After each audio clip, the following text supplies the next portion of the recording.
Alright, so I'm trying to do each of these in kind of a different place with a different angle or something to make it a little more interesting. 13 episodes of the same type of thing can get a little boring, I'm sure. Anyway, we're here with episode 4 of The Punisher Season 2.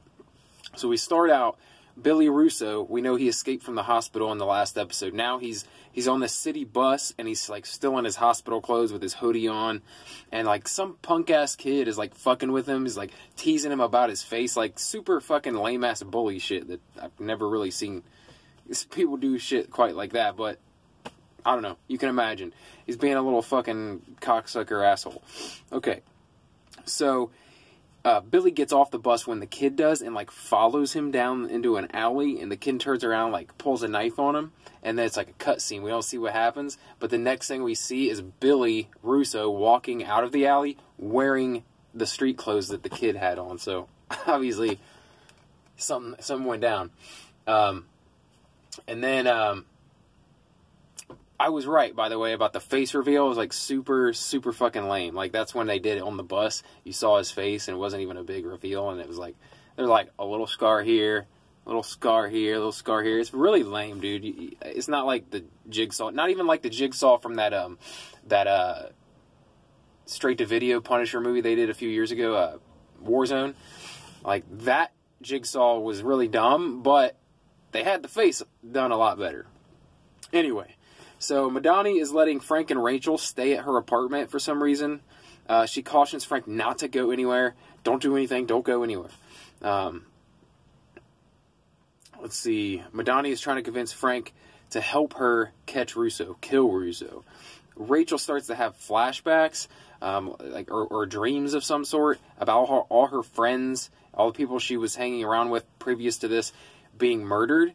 It's like this room full of dead bodies, and she's hiding under the bed. It's like, so we're starting to get some of the truth of where she comes from, you know, what she really knows.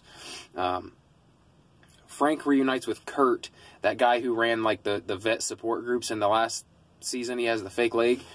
So he reunites with him, and that's it. He meets up with him. Billy really does have no memory, and his brain is all sorts of screwed up. Back in Madani's apartment, Rachel reveals to Frank some of that backstory. Like, she's having these dreams and shit. She starts to tell him about that. She apparently lived with a group of young people, and was like, this older woman was kind of like their caretaker, and she would send them out on, like, jobs to do and shit. And apparently it was like blackmail jobs and stuff. One of the jobs was to photograph these people, these, like, high up people, and, like, catch them doing some things that could be used against them for blackmail. So, but who knows? Like, this could all be bullshit. She could be lying. Like, she could be lying about all this shit, as far as we know. It's like, who the fuck knows? Because this chick, she lies so goddamn much. It's like The Boy Who Cried Wolf at this point. It kind of reminds me of my son, okay? Like, my son, he likes to make up stories to get out of stuff. Like, he'll be like, oh, there's something wrong with my food, or there's something wrong with this. Like, I don't want to eat this, whatever. So one day, he's like, he comes up, and he's like, Daddy, I need to throw this banana away. It's hard as a rock. I'm like, okay, whatever, dude. And he's like, no, seriously, it's hard as a rock. Right? Can't just eat the damn thing. And he's like squeezing it, and it's like not budging. I was like, oh shit. And I grabbed it, and I was like, oh my God, it really is. I'd never seen such a thing in my life. But it's like, sorry, dude. But it's like, we're so used to you not telling the truth about stuff like that. It's like, that's what happens. Boy Who Cried Wolf. It's a classic story. Anyway, so we just thought he was trying to get out of eating healthy food, and no, turns out there really was a hardened banana. So I feel the same way about Rachel. Let's see. Anyway. Oh yeah, Rachel reveals that her name is Amy now. So, there's that.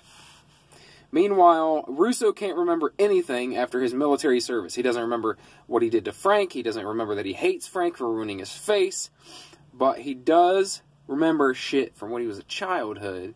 And he remembers that he has some scores to settle. So, he tracks down this, like, childhood abuser. This guy in the Catholic Church. I think he was in the Catholic Church, but he was in one of the boys' homes or whatever, and he used to abuse a lot of the kids and stuff. So he goes over there and murders the shit out of that dude. And like now, is it wrong? I'm kind of starting to root for Billy Russo. Like I'm starting to like the guy. I know he murdered Frank's family and everything, but it's like, I don't know. It kind of feels wrong, but it kind of feels right. Like, he's kind of a badass. I like him. Rachel/Amy finds out about Frank's past, and now she has like a bit of respect for him and decides not to run away anymore. Thanks, Rachel/Amy. Billy Russo shows up at his psychiatrist's house covered in blood, begging for her help. That's the end of the episode. Pretty fucking crazy. The Billy Russo part was definitely, like, that was a Billy Russo / Jigsaw episode for sure. Like, not a whole lot happened with the other people. It was definitely about, like, showing how this guy is starting to become Jigsaw. Anyway, I'm really enjoying the series, and I hope you guys are too. I hope you're enjoying this commentary on the series. If you are, please smash the like button. I hate saying that, but hit that like button, please. Share the video if you enjoyed it. And also, if you like stuff like this where I talk about TV shows, movies, comic books, nerd shit, pop culture, stuff like that, subscribe for more, because that's what I do here. Thank you for watching. I'll see you in the next video.